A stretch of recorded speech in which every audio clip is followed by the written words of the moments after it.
Thank you very much. Now we're going to move to an order of day, which is the General Conference amendment vote, and I'll turn to our secretary to walk us through this process. I would ask all my tellers to come forward. We have two things we're going to distribute to you. First is a document that you saw at your district conferences, which has information about the process of how we're going to vote, who can vote, and the amendments. We're going to go through those. There's also then your voting card. And as soon as they're distributed, then we'll walk through that and give the instructions so that everybody knows exactly what we're doing and how we're going to do that.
If you do not have one of the documents being handed out, please raise your hands so one of my tellers can get you a document.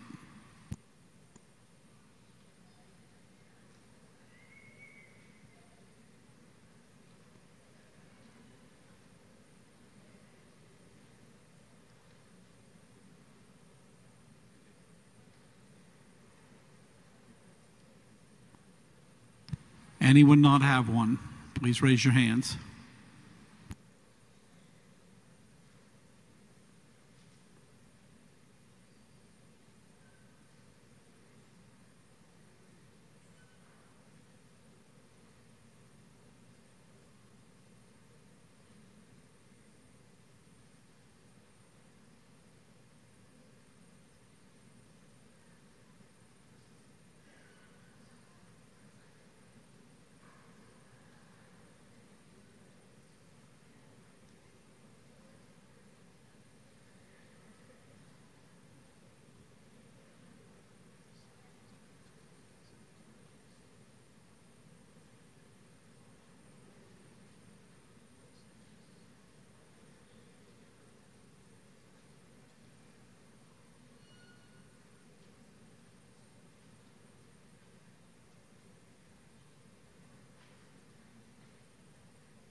Okay, everybody have one?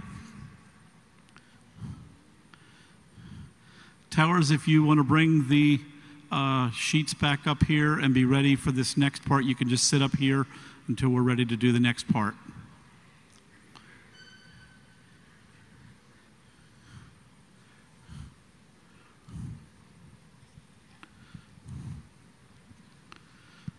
Okay, if I can get all my tellers back to the front with Monica so you're ready for the next part.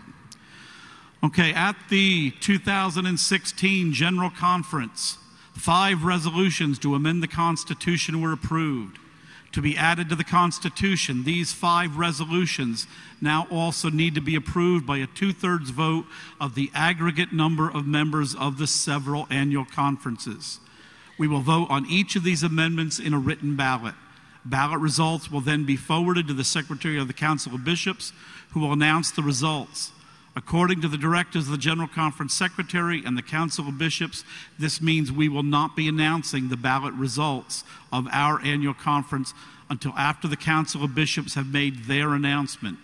When the amendments are brought to the floor, each eligible delegate will be given a single ballot sheet that will contain a yes/no choice for each of the 5 amendments.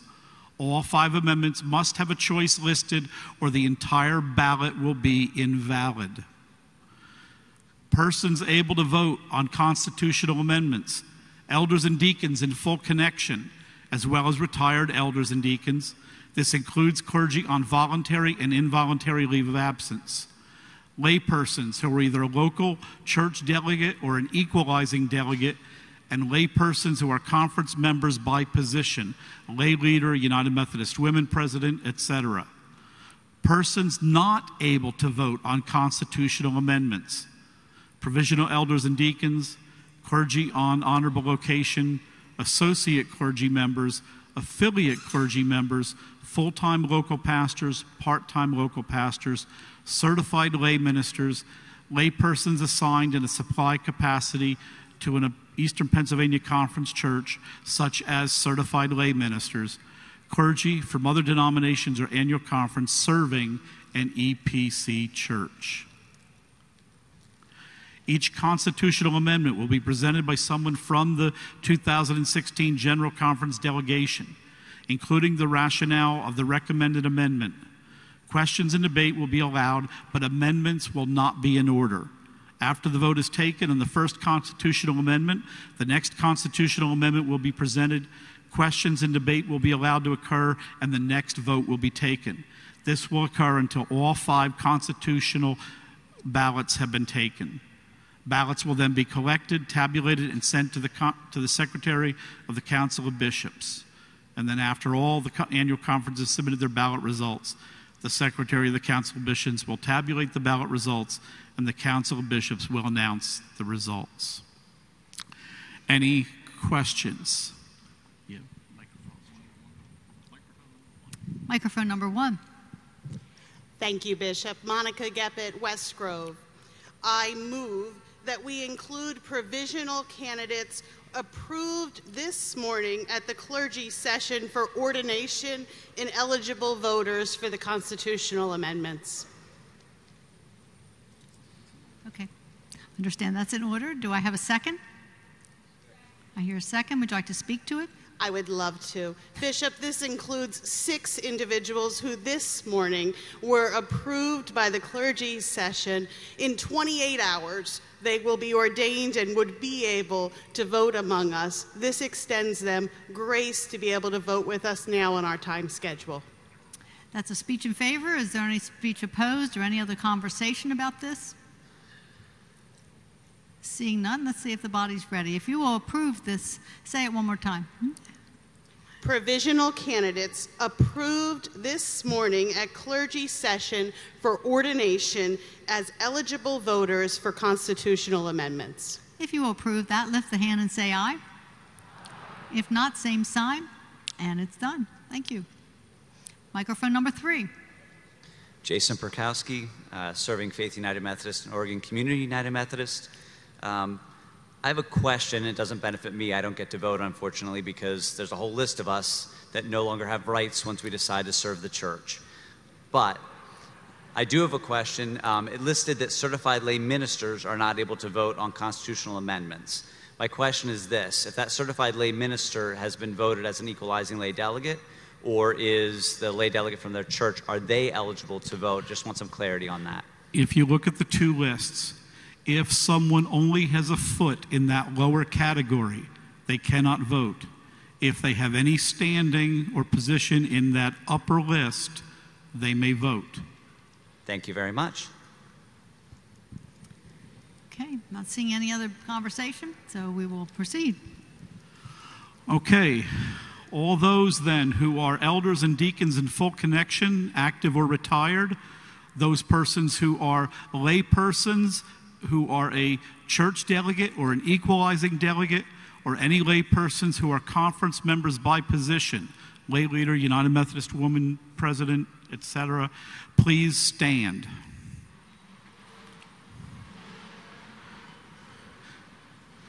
Once you receive your ballot from a teller, you may be seated.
Does everyone who is eligible to vote have a card?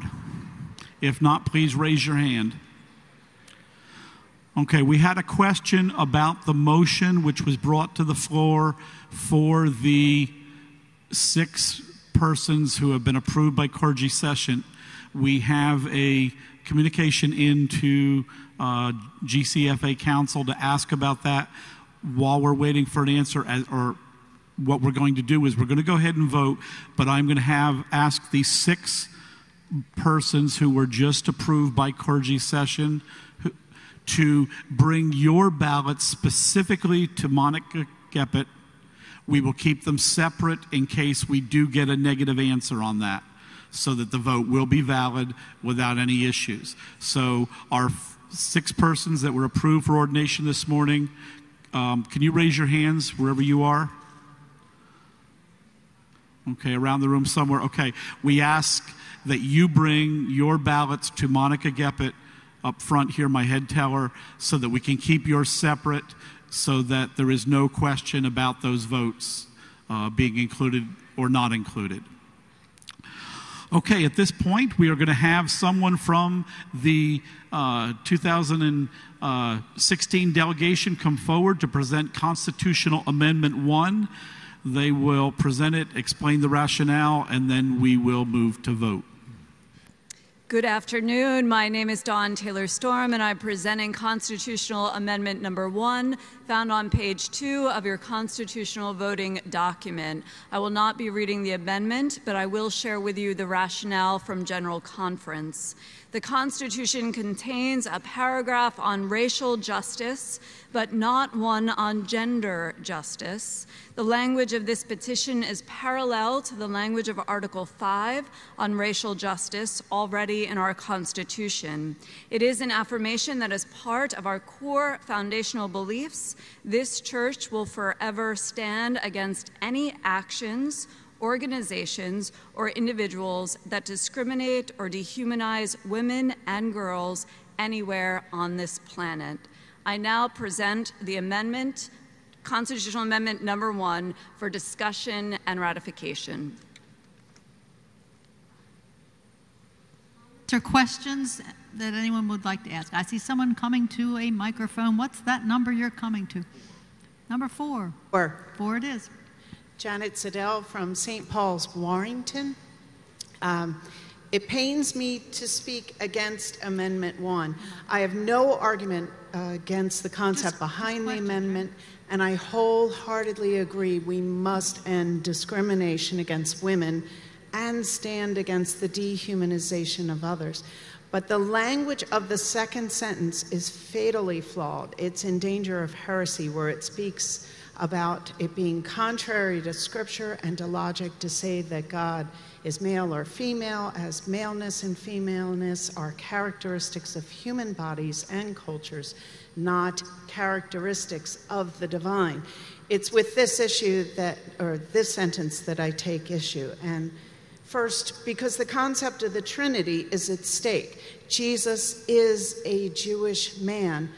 Jesus is also divine. So to deny that Jesus has any characteristics of maleness is to deny the nature of Christ, and therefore to deny the Trinity.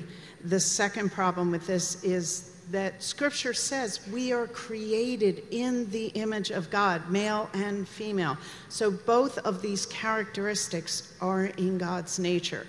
If we deny this, we depersonalize God. And as Christians, the strong foundation for our defense for the dignity of all humanity, both men and women, is in the fact that we are created in the image of God, which includes our maleness or femaleness. And this is somehow reflected mysteriously in the image of God. So to deny this is to undermine the theological basis for how the church has long defended the dignity of all people against oppressive structures. If this amendment were to pass, it would add a strong theological and doctrinal declaration to our Constitution that denies the personhood of God. As someone has said, God is not genderless, God is genderful. And so with regret, I strongly urge you to vote no to amendment number 1 as it's been presented to us today. Thank you. Thank you. Is there any other conversation or questions? This is not something we can amend, as you might understand. We simply are taking conversation and questions. I don't see anyone else going to a microphone or looking like they're going to a microphone, so you calling for the vote? Okay, at this time, you vote for number 1 and number 1 only. Yes or no?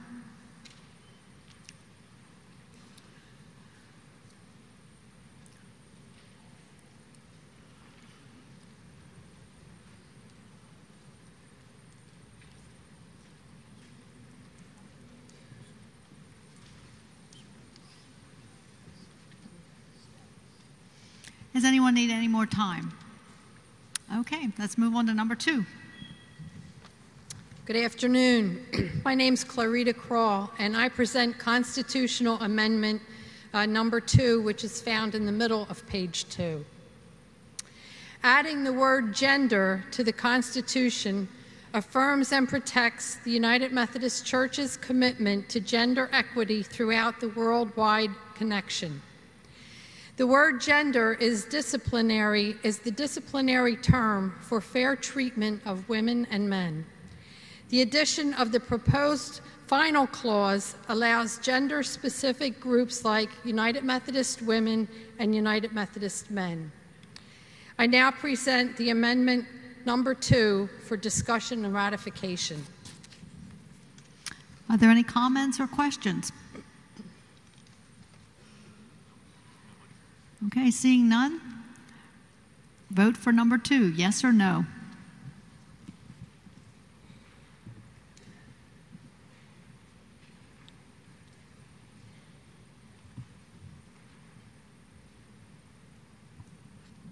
Does anyone need any more time? Okay, number 3. I am Judy Eniger, and I am presenting Constitutional Amendment number 3. Paragraph 34, the provision in paragraph 13, Article 1.2, delegates shall be elected in a fair and open process by the annual conferences, is unduly vague. The addition of this one sentence to paragraph 34 of the Book of Discipline helps clarify that General Conference delegates shall be elected by the body of annual conference instead of simply being appointed by a bishop. Bishops appointing delegates without delegates being properly elected has been a practice in some central conferences. I now present Constitution Amendment number 3 for discussion and ratification. Does anyone wish to speak or ask questions? Seeing none, please vote now for number 3, yes or no.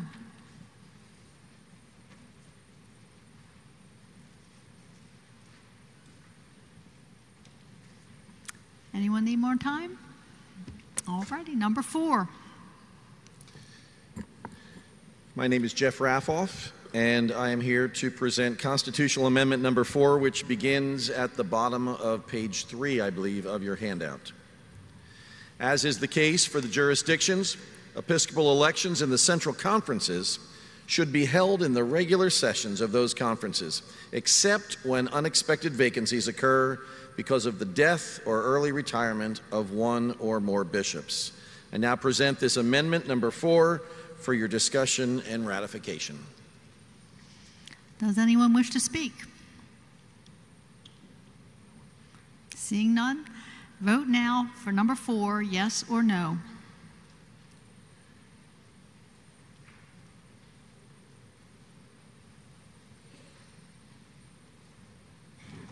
You all done?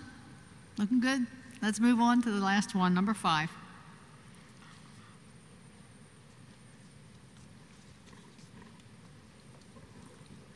My name is Jane Bonner, and I'm presenting Constitutional Amendment number 5. It's on page 4.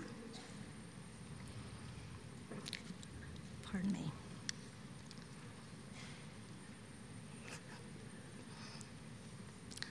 Paragraph 50, Judicial Decision 475, ruled unconstitutional the Council of Bishops holding its individual members accountable for their work, referencing paragraph 50 of the Constitution.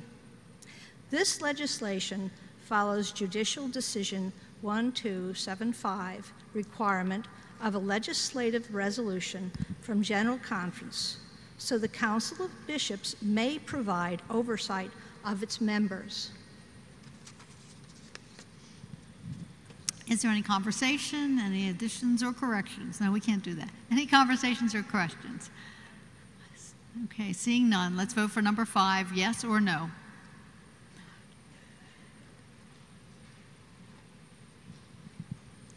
Now I'll turn back to our secretary for wrap-up.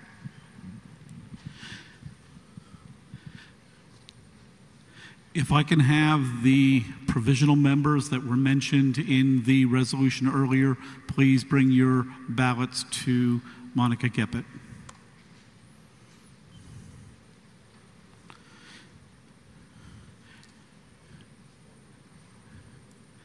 If I can have all those who voted, please stand.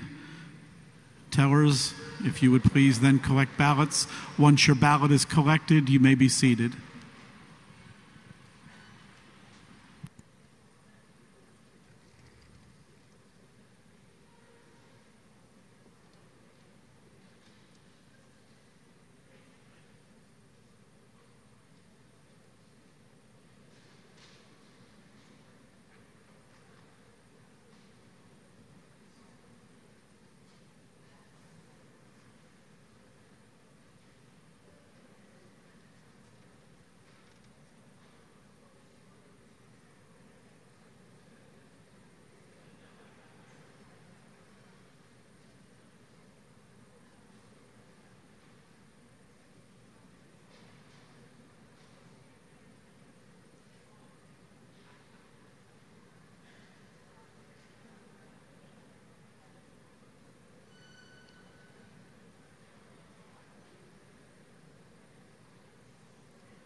Has everyone turned your ballot in? Anybody still with a ballot, please raise your hand.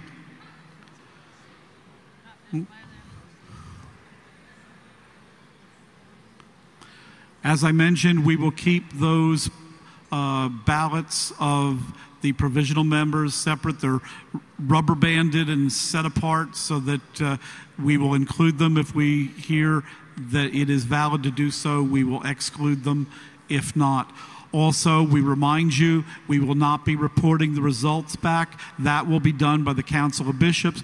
You will find out when we find out.